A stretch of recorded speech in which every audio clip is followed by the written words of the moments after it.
Listo, entonces vamos a conversar de cefaleas. ¿Ya? Entonces, ¿cómo debemos abordar cefaleas? Cefaleas es un capítulo que suelen preguntar siempre una que otra pregunta cada año, cada 2 años, o sea, está siempre ahí, no pasa de una pregunta. Sin embargo, es un tema muy importante desde el punto de vista del diferencial, o sea, que tú sepas hacer el diagnóstico diferencial. ¿Por qué?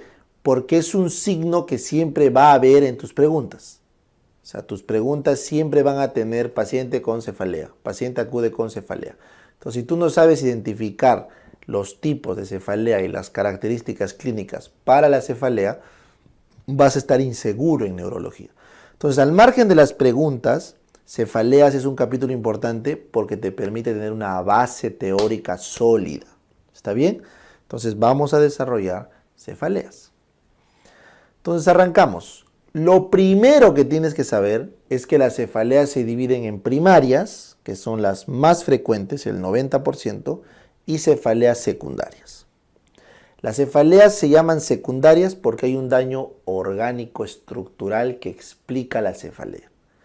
Mientras que son primarias cuando no se llega a identificar ese daño estructural orgánico que lo explica. Entonces, de las cefaleas secundarias es importante porque ese daño orgánico puede ser letal. Por eso las cefaleas secundarias son una emergencia. ¿Está bien? Entonces, ¿qué tipo de cefaleas secundarias tienes? Por ejemplo, la hemorragia subaracnoidea. Entonces, cuando tú tienes una hemorragia subaracnoidea, que eso vamos a ver en SB, la sangre se extravasa por todo el espacio subaracnoideo y eso genera hipertensión endocraniana súbita. Entonces el paciente hace una cefalea súbita con caída del sensorio, con coma. Entonces esa es una emergencia y es un tipo de cefalea que tiene que ir al toque a tu diferencial de hemorragia subaracnoidea. Cefalea súbita con pérdida del sensorio, hemorragia subaracnoidea. Cerrado. Luego, hemorragia intracerebral.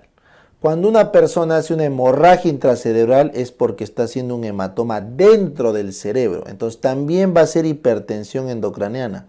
Pero no va a ser súbita, va a ser un poco más lenta. Porque es un hematoma que se va formando. Pero el hematoma, al lesionar cerebro, va a focalizar. Focaliza.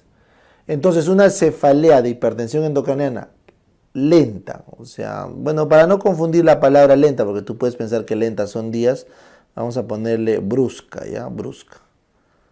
O sea, no súbita de un momento a otro, sino brusca. O sea, me refiero minutos a horas. La súbita es segundos a minutos. Ya vamos a usar términos relativos. Pero ¿qué focaliza? Entonces estamos frente a una hemorragia intracerebral. Hipertensión endocraniana con focalización e inicio de minutos a horas, hemorragia intracerebral. ¿Ya? Ahora, ¿qué pasa si tú tienes un ictus isquémico? O sea, simplemente el paciente hace focalización, focaliza por el ictus, pero la cefalea es leve. A veces ni hay. Entonces, una focalización con cefalea leve, sospechas en isquemia, porque la isquemia no hace hipertensión endocraniana, pero sí focaliza. Entonces, puede haber cefalea con focalización, pero cefalea leve, debe ser isquémico. Porque la cefalea de la hipertensión endocraniana es severa, es intensa. ¿Ya? Doc, un hematoma. Por ejemplo, un hematoma acá, un epidural o un subdural. No lo sé. Entonces, para un hematoma tiene que haber traumatismo encefalocraniano como historia. Para que tú digas que hay un hematoma ahí, tiene que haber un golpe previo. Y recuerden que se puede perder el sensorio desde el inicio o se puede perder el sensorio progresivamente o el sensorio nunca se pierde, igual estás tequeado. Entonces, cuando llevan en neurocirugía TEC, van a darse cuenta que el patrón de pérdida del sensorio, eso depende del tipo y el tamaño del hematoma. Entonces, ahí tienes otro diferencial de una cefalea de emergencia secundaria. ¿Listo? Bien. Apoplejía pituitaria, síndrome de Sheehan.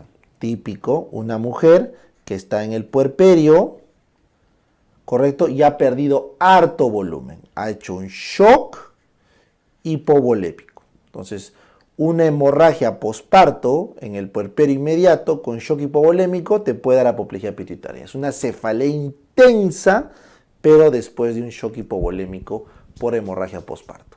Eso es Sheehan, eso lo ven en obstetricia.